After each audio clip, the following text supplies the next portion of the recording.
Jadi trauma bonding adalah salah satu fenomena psikologi yang muncul ketika seseorang membentuk sebuah koneksi secara emosional yang kuat kepada seseorang yang abusive atau seseorang yang berbahaya atau bahkan toksik. Dan ini pun bisa terjadi meskipun orang itu sudah mengalami abuse secara fisik, secara mental, psikologis, emosional, tapi dia tetap bisa membentuk rasa cinta, rasa sayang, rasa emosional yang kuat terhadap si pelaku tersebut.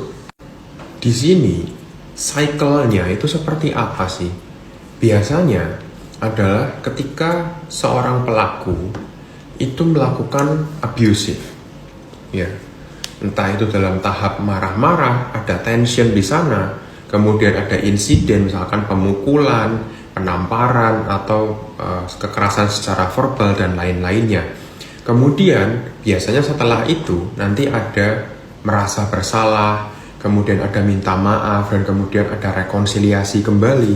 Dia kemudian akan saling memaafkan gitu ya. Nah, ketika dalam tahap saling memaafkan inilah ada bonding di situ. Ya, aku minta maaf karena tadi aku melakukan ini, aku melakukan itu.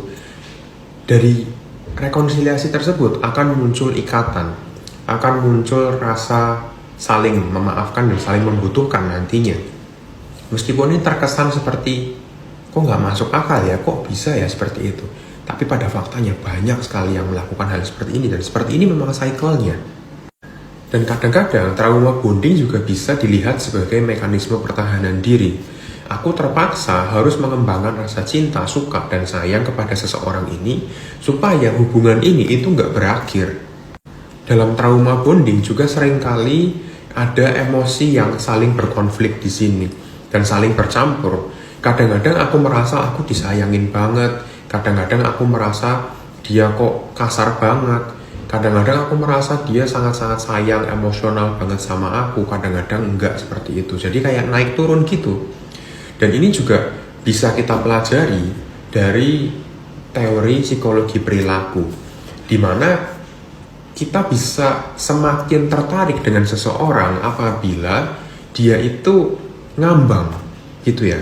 Mungkin kalian bisa coba pikirkan sedikit ya. Apakah kalian akan tertarik dengan seseorang apabila orang ini selalu baik atau selalu buruk, atau kadang baik, kadang buruk, atau kadang baik, kadang biasa aja gitu? Jawabannya seringkali adalah kita lebih mudah untuk tertarik ketika ada naik turun dalam sebuah relasi.